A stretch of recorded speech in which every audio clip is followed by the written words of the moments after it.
Assalamualaikum warahmatullahi wabarakatuh. Perkenalkan saya Daniela dari Prodi Ilmu Pemerintahan kelas karyawan dengan NIM 2010-28. Baiklah, saya akan mempresentasikan dan menjelaskan tentang apa saja yang telah dijelaskan oleh guru mata kuliah Asas Manajemen, yaitu Ibu Riau Sujarwani. Mohon izin Bu. Presentasi tentang resum materi awal sampai akhir akan saya sampaikan. Pertemuan pertama adalah pengenalan sebagai guru mata kuliah Asas Manajemen, yaitu pengenalan tentang materi apa saja yang dipelajari. Yaitu yang pertama asas manajemen, yang kedua perencanaan, yang ketiga perorganisasian, yang keempat pergerakan, yang kelima pengawasan, serta membahas tentang kontrak perkuliahan. Pertemuan dan penilaian diambil sepenuhnya dari Google Classroom, variasi nilai dan presentasi nilai. Baiklah, kita masuk ke materi pertama, yaitu manajemen. Manajemen adalah pengelolaan, pengendalian, penanganan, pengelolaan suatu perusahaan rumah tangga atau bentuk kerjasama dalam mencapai suatu tujuan tertentu. Perkembangan manajemen terbagi kepada 5 generasi, yaitu yang pertama adalah generasi 1, jungle management. Generasi 2, manajemen by direction. Generasi ketiga, manajemen by targeting. Generasi keempat, volume creative management. Yang kelima, knowledge and human networking management. Dan fungsi manajemen sendiri ada dua, yaitu yang pertama fungsi organik, yang kedua fungsi pelengkapan. Fungsi organik adalah mutlak dijalankan oleh manajemen bila tidak mampu atau lambat atau cepat organisasi mati. Dan fungsi kelengkapan adalah tidak mutlak, sebaiknya dilaksanakan karena pelaksanaan fungsi-fungsi itu lebih baik dan meningkatkan efisien, melancarkan usaha mencapai tujuan dengan efisien, ekonomis dan efektif. Contohnya budaya organisasi, tata ruang kantor, dan lain-lain. Prinsip manajemen di sini yaitu yang pertama adalah division of working atau pembagian pekerjaan. Yang kedua, authority and responsibility, yaitu kewenangan dan tanggung jawab. Yang ketiga, disiplin. Yang keempat, unity of command atau kesatuan pemerintah. Yang kelima, University of Direction, kesatuan arah. Yang keenam, subordination of individual interest to general interest, yaitu kepentingan umum di atas kepentingan individu. Yang ketujuh, remuneration of personnel, yaitu gaji, upah atau penghasilan. Yang kedelapan, centralization, yaitu sentralisasi. Yang kesembilan, sacral chain atau jenjang hierarki. Yang kesepuluh, order atau ketertiban. Yang kesebelas, equity, yaitu keadilan. Yang kedua-belas, stability of turnover of personnel atau stabilitas jabatan pegawai. Yang ke-13, kepastian kestabilan dalam pekerjaan. Yang ke-14, prakarsa. Yang ke-15, kesetiakawanan. Baiklah, unsur-unsur manajemen terbagi kepada 6, yaitu yang pertama manajemen, yang pertama manusia, yang kedua money atau uang, yang ketiga machine, yaitu alat-alat, yang keempat metode atau cara-cara kerja, yang kelima material, bahan-bahan atau perlengkapan, yang keenam marketing, yaitu pasar. Teori manajemen terbagi kepada 3, yaitu teori scientific management. Yang kedua, teori hubungan manusia atau human relation. Yang ketiga, teori perilaku atau behavior. Kita langsung masuk ke materi kedua, yaitu perencanaan atau planning. Arti perencanaan sendiri adalah menurut para ahli, yang pertama, W.H. Newman adalah penentuan terlebih dahulu apa yang akan dikerjakan, sedangkan menurut Louis A. Allen adalah penentuan merangkaikan tindakan untuk mencapai hasil yang diinginkan. Dan pada kesimpulannya, perencanaan adalah pola perbuatan yang menggambarkan di muka hal-hal yang dikerjakan kemudian. Fungsi perencanaan. Yang pertama yaitu intervensi. Yang kedua, forecasting. Yang ketiga, koordinasi. Yang keempat, ekonomi. Yang kelima, pedoman. Yang keenam, kepastian. Yang ketujuh, yaitu preventive control. Dan prinsip perencanaan yaitu yang pertama membantu membantu tercapainya tujuan manajemen. Yang kedua, primary activity. Yang ketiga, prevasivitas. Yang keempat, alternatif. Yang kelima, berhenti. Tak nampak udah. Prinsip atau asas perencanaan. Yang pertama, kontributor membantu tercapainya tujuan manajemen. Yang kedua, primary activity, yaitu kegiatan pertama dari seluruh kegiatan manajemen. Yang ketiga, pervasivitas, yaitu mencangkupi seluruh kegiatan manajemen. Yang keempat, alternatif, yaitu adanya alternatif pilihan bahan, waktu, biaya, dan tenaga. Yang kelima, efektivitas, yaitu nilai efisiensi. Yang keenam, limiting factor atau faktor yang urgent, jelas, atau terang. Yang ketujuh, fleksibilitas, mudah disempurnakan dan diperbaiki. Yang kedelapan, strategis, yaitu punya siasat atau strategis agar diterima atasan. Dan macam-macam perencanaan. Yang pertama, penggunaan. Yang kedua, proses. Yang ketiga, jangka waktu. Yang keempat, wilayah atau tempat pelaksanaan. Yang kelima, materi atau objek. Yang keenam, segi umum dan khusus. Dan sumber perencanaan, yaitu yang pertama, kebijakan puncak pimpinan. Yang kedua, hasil pengawasan. Yang ketiga, kebutuhan masa depan. Yang keempat, penemuan-penemuan baru. Yang kelima, prakarsa dari dalam dan prakarsa dari luar. Membantu perencanaan atau membuat perencanaan. Yang pertama, perorangan. Yang kedua, unit staff. Yang ketiga, panitia. Yang keempat, kontraktor. Dan tindakan-tindakan atau langkah pokok perencanaan, yaitu yang pertama, menentukan masalah, tugas, tujuan, dan kebutuhan secara jelas. Yang kedua, mencari informasi secara lengkap yang berhubungan dengan berbagai kegiatan.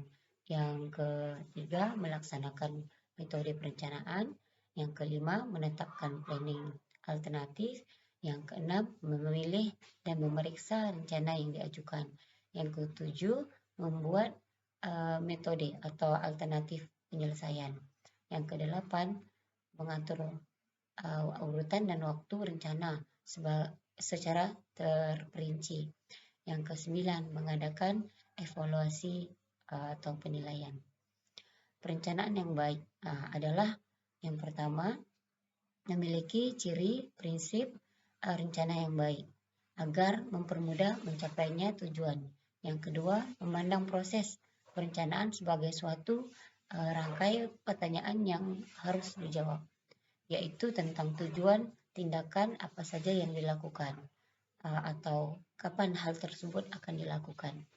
Perencanaan yang baik yang berikut adalah pemandangan proses perencanaan sebagai suatu masalah yang harus dipecahkan dengan menggunakan teknik-teknik ilmiah melalui langkah-langkah, yaitu yang pertama, mengetahui sifat hakikat masalah yang dihadapi. Yang kedua, mengumpulkan data. Yang ketiga, menganalisa data-data.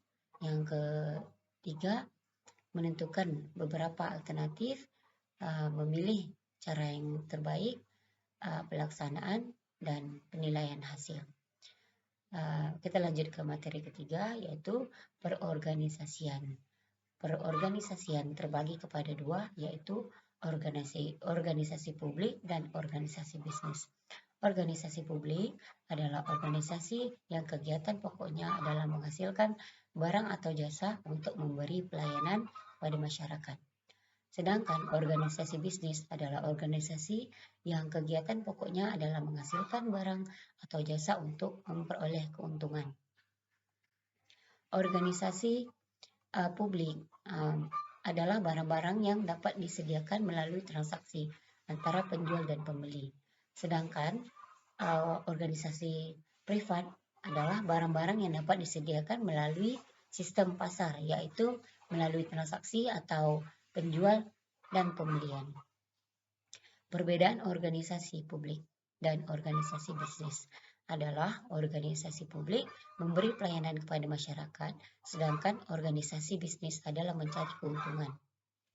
Konsep organisasi publik dan organisasi bisnis terbagi kepada dua, yaitu yang pertama publik yang berkenaan dengan masyarakat, yang kedua bisnis ditujukan hal-hal yang terpisah kepada masyarakat.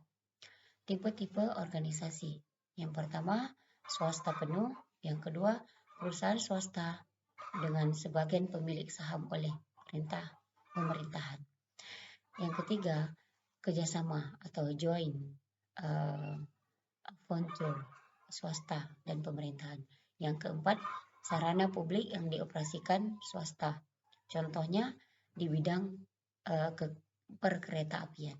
Yang keempat sarana publik. Yang kelima perusahaan swasta. Yang keenam pekerjaan yang sistem kontrak, misalnya pengadaan barang untuk suatu badan pemerintah. Yang ketujuh perusahaan publik monopoli.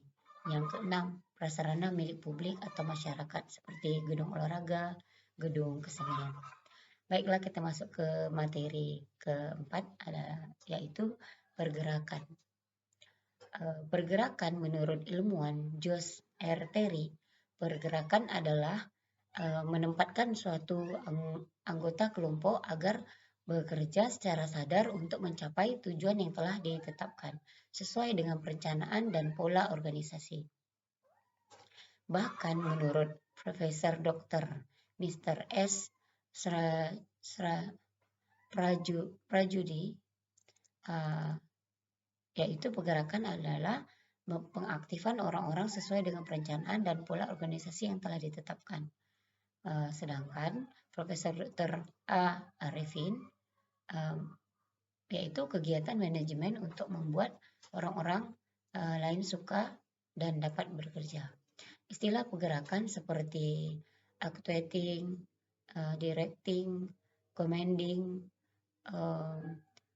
motivating, staffing, leading, yaitu pergerakan orang lain dengan memberi contoh atau teladan yang baik. Teori kebutuhan adalah suatu sejangan atau pertentangan yang dialami di antara suatu kenyataan dengan dorongan yang ada dalam diri.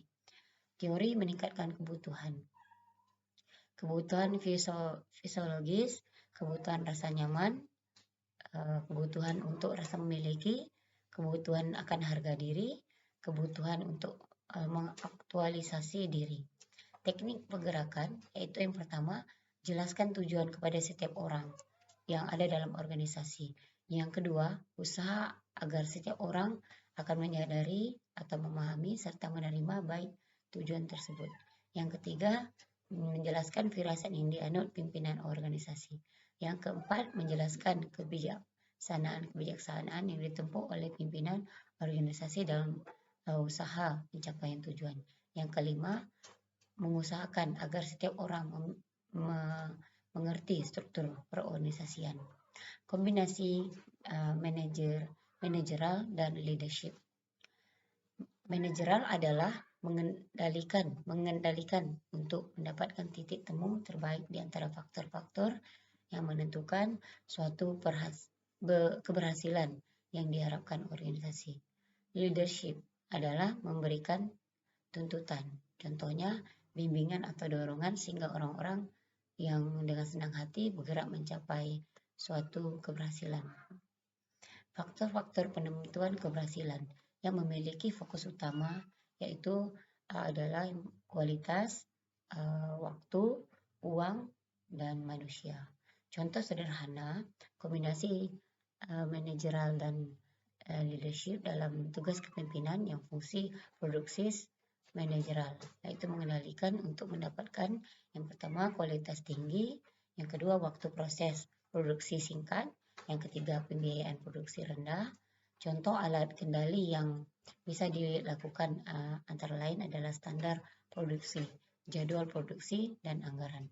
Tugas leadership adalah menggerakkan melalui berbagai cara, seperti yang pertama menjelaskan rencana produksi, yang kedua membimbing dan melatih proses produksi, yang ketiga konsultasi dan diskusi masalah yang dihadapi. Dan kita masuk ke materi kelima, yaitu tentang pengawasan.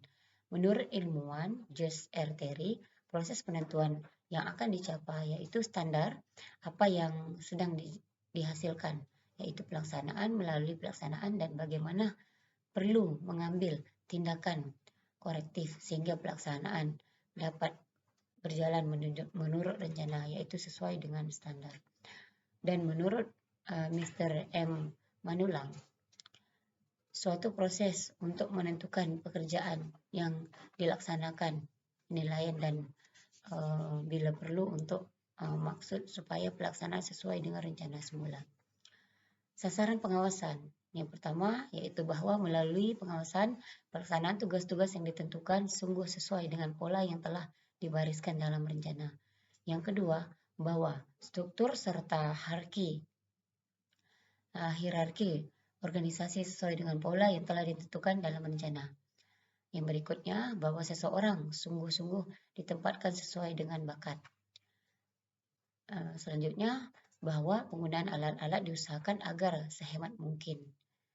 Dan bahwa sistem dan produser kerja tidak menyimpang dari garis-garis kebijakan yang telah tercermin dalam rencana.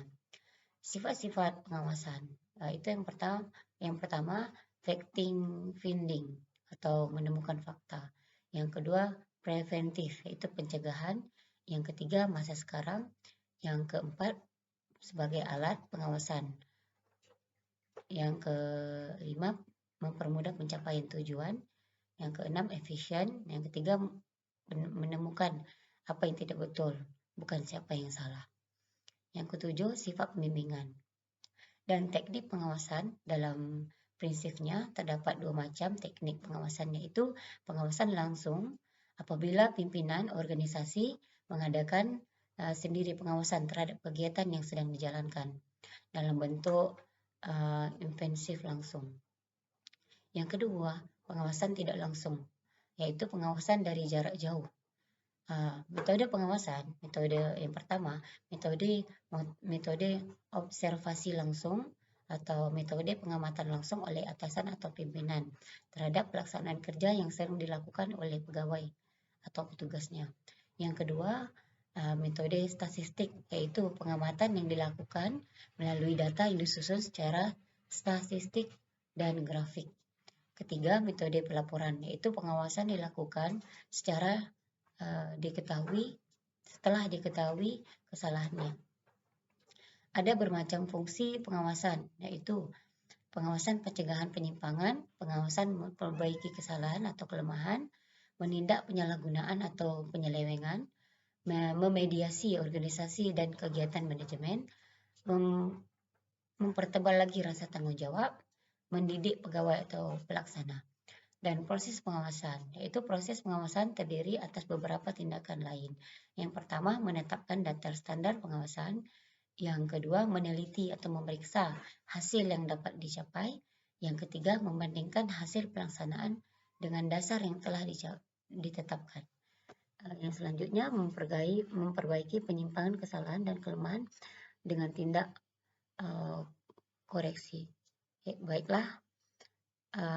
Itu dia pemaparan materi dari saya. Jika ada kesalahan, mohon dimaafkan. Saya akhiri dengan wabillahi taufiq wal hidayah. Wassalamualaikum warahmatullahi wabarakatuh.